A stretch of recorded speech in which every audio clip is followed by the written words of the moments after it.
एक और बड़ी खबर आपकी टीवी स्क्रीन पर। भारतीय सेना को खुली छूट। सूत्रों के हवाले से सीमा पर कार्रवाई के लिए भारतीय सेना को खुली छूट दे दी गई है। चीन के खिलाफ एक्शन में है सेना, यानी कि पूरी तरीके से एक्शन मोड में आ चुकी है।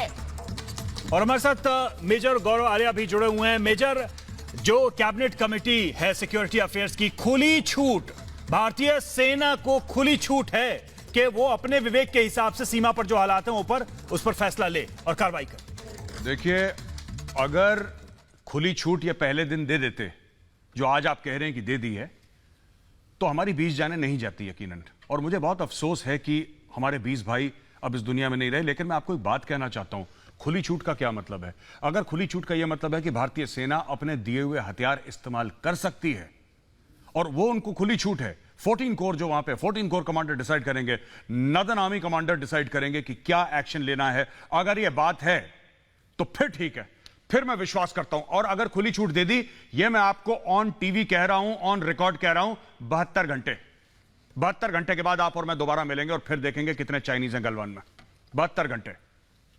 लेकिन ये जो फैसला है, इससे कम से कम एक सीधा और कड़ा संदेश तो मिल रहा है कि भारत सरकार या भारत की जो रक्षा विशेषज्ञ हैं, रक्षा मंत्री हैं, वो किस दिशा में सोच रहे हैं। इससे एक इंडिकेशन तो साफ दिखाई दे रहा है किस दिशा में जा रहा है। जी, इंडिकेशन बिल्कुल क्लियर है। ये जो बात इन्होंने करी है कि खुली छूट भारतीय सेना को दे दी, ठीक है, खुली छूट। देखिए, मैं फिर कह रहा हूं आपसे, ये इंडिकेशन है, बड़ा स्ट्रांग इंडिकेशन है और ये इंडिकेशन जबरदस्त है, इसमें कोई शक नहीं है। लेकिन ये इंडिकेशन है क्या? फिर से कह रहा हूं, क्या ये इंडिकेशन हथियार इस्तेमाल करने का है? क्योंकि जो भी अभी जो हमें बताया गया है, जो हमारे साथी वीरगति को प्राप्त हुए हैं, वो लाठियों से, सरियों से चाइनीज आर्मी ने अटैक करा है। और हम लोग भलमनसात में गए थे, साफ मन से गए थे और वहां पे गए थे बातचीत करने के लिए। लेकिन वहां पे हमारे साथ ये गलत हरकत हुई है। चाइनीज को भी क्षति पहुंची है बहुत ज्यादा। वो लोग क्योंकि कॉमन स्टेट है, बताती नहीं कि क्या है क्या नहीं है, कितने लोग उनके हताहत हुए, कितने लोग मरे। वो तो हम लोगों ने इंटरसेप्शन पकड़ा है। फिर अमेरिकन ने भी कुछ बोला है कि करीब 35 तो उनको भी पता है। तो 6-7 की गिनती का हम में और अमेरिकन में फर्क है, वो पता लग जाएगा अभी 24 घंटे के अंदर। लेकिन मेरा ये कहना है कि अगर खुली छूट दी है तो फिर खुली छूट, पूरी खुली छूट होनी चाहिए।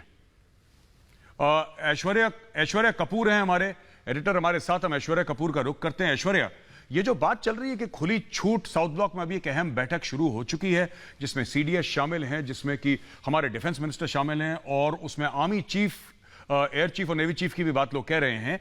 आपको क्या लगता है वहां पे क्या बातें इस वक्त हो रही होंगी ऐश्वर्या? मेजर, मैं आपको बता दूं, ये एक बहुत ही इंपॉर्टेंट मीटिंग है जिसके अंदर राजनाथ सिंह इसको चेयर कर रहे हैं। जैसा आपने कहा, all the 3 chiefs and the CDS, वो सब इस बैठक में मौजूद हैं। इससे ठीक पहले डिफेंस मिनिस्टर और फिर एक्सटर्नल अफेयर्स मिनिस्टर की बात हुई है। और इस मीटिंग से पहले हमको ये भी बता दिया गया है कि रिटन ऑर्डर्स दे दिए गए हैं आर्मी को। We are being clearly told, major, you are an army officer, आपको पता है वो कैसे होता है पूरी प्रक्रिया, that they are free to act. The army needs to appropriately respond to any act of aggression. Army needs to appropriately respond back to any act of aggression of the Chinese along the LAC, and to be very specific, वो जो Ladakh sector है उसके अंदर clearly बोल दिया गया है, जो आप डीम फिट समझें, जो आपको ठीक लगे, आप वैसे रिस्पॉन्ड करें। भारत की संप्रभुता को किसी भी हाल में बचाना है, 1 इंच जमीन भी नहीं देनी है, ये बात साफ कर दी गई। और इस समय तीनों चीफ, सीडीएस, रक्षा मंत्री से बात कर रहे हैं। एक्सटर्नल अफेयर्स मिनिस्टर से इस बैठक से पहले बात हो चुकी है रक्षा मंत्री की। इसके बाद रक्षा मंत्री सीधा 7 LKM जाके प्रधानमंत्री को दोबारा ब्रीफ करेंगे, minute to minute, second to second update का। इसके बाद जी मेजर।